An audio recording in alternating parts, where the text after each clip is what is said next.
You are listening to Chicago Sound Alliance, WLUW 88.7, community radio programming at its finest. We've been doing this from this stage for about 17 years or so, and continues to be a great time. I just want to dovetail on the last interview. This is the week of the 40th anniversary of the Stonewall Uprising.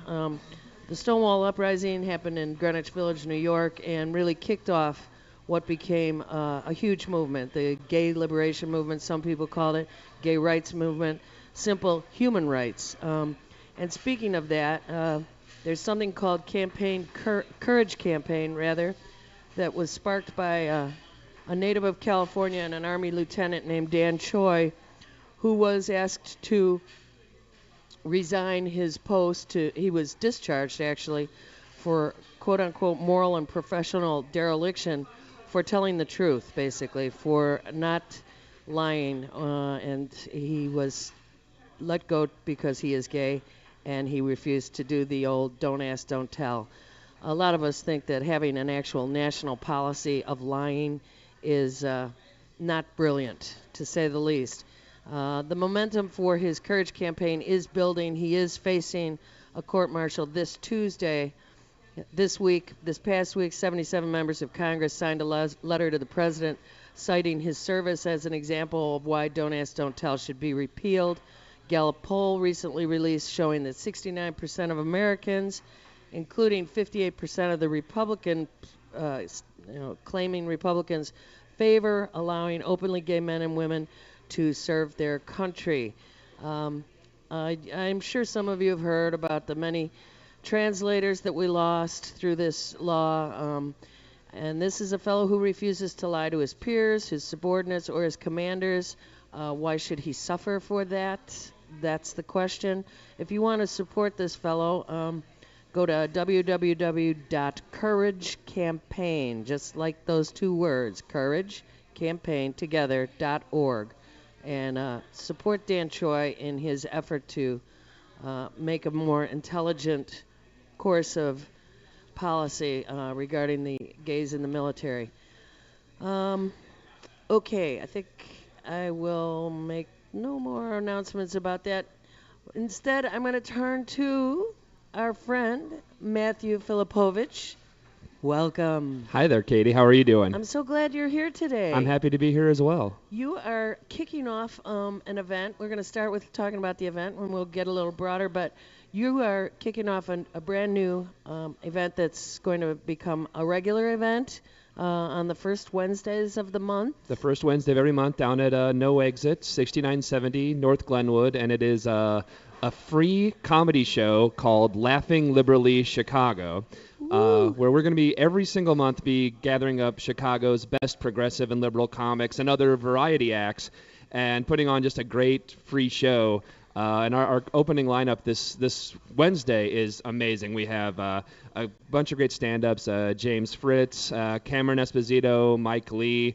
The group that hosts it, so that I'm a part of it, we're a sketch group called the Accountants of Homeland Security. We'll be doing sketches throughout it. We have... Wait a minute. Yeah. Accountants of Homeland Security. The Accountants of Homeland Security. What does that mean? Well, it's a joke, but it's the whole. Good. Obviously, none of us are accountants, and none of us actually work for the Homeland Security Department. But we thought it was a funny name. We have another great singer, a great comedic singer named Lauren Mall, who's hysterical, and we're actually going to be starting an interview segment. If you ever heard of it's pretty much one of the best blogs for progressivism in Chicago. It's called Progress Illinois, and we have the founder of that, Josh Calvin, and we're actually going to be doing an interview segment about Progress Illinois and local Chicago politics within the comedy show. So it should be much like Jon Stewart, you will actually have someone who's actually smart and not just a clown up there, and actually have like actual conversations. Also, so people know, we will be performing this Wednesday. There will be the HMO Olympics will be performed, where we're going to have the nation's leading HMO executives compete in a marathon of managed care duties. It's one of the bits we're doing this week on Wednesday. It should be a lot of fun. Well, Matthew, I can't tell you. I'm so thrilled that the No Exit's going to host this event because, and this ongoing program, because I do think that we need to laugh. I agree. You look out and see the kinds of serious and really terrible conditions that people are faced with in this Right. country right now, and we still have it good compared to the rest of the world in a lot of places, but nonetheless we have folks who are out of their homes, many people who have no option for health care, and lots of other terrible things, and we all feel pretty awful every time we turn on the news and see what's being done in our name in other parts of the world. So laughing is great medicine. I agree. I mean, you were talking about don't ask, don't tell. The whole thing is, which actually is kind of sad, and like we are very liberal in what we do. It's sad that actually Obama's record on gay rights is actually worse at the moment. His position is actually worse than Dick Cheney's, and that's frightening. I mean, at the moment, Obama today could sign an executive order halting the firing of gay people in the military. He could stop it today if he wanted to, but he's dragging his feet on it. Politically, he doesn't want to do it right now when he's trying to push for health care. But also, it's some, I don't know if you saw this. It was about 2 weeks ago. This story came out that was really disturbing. Obama's Justice Department. There was a gay couple in California who got married in that window that it was allowed, Right. And they're actually suing The state against of California.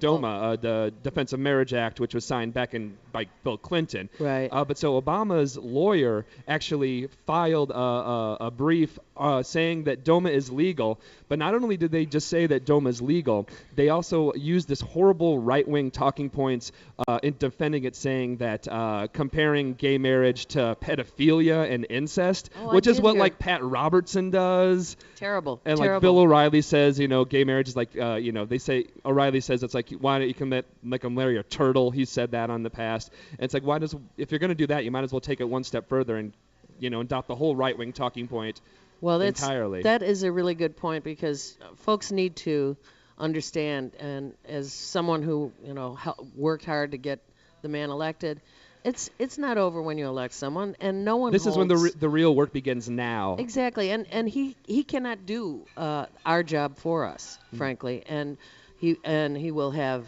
areas where there's no agreement whatsoever, and this certainly was an area where clearly his normal the expected ease with which he sort of presents his points of view a lot was sorely lacking. True. Somebody missed their job Is true. on letting that be said and printed and then made public. He's only going to be as liberal and as progressive as we make him be. And if people remember, like after Bill Clinton was elected, Democrats just kind of laid down and just stopped pushing him. And I kind of feel we're kind of doing that now, which is really bad. And I kind of hope that we maybe learned our lesson from Clinton, that we need to keep the pressure on him. And I'm not saying that it doesn't exist. There are people who are fighting every day to keep pushing like a progressive agenda. But it needs to happen more. There needs to be more connections. People need to connect with their communities, with their congressmen, and really just be pushing. And again, make the Congress do it. Make Obama do it.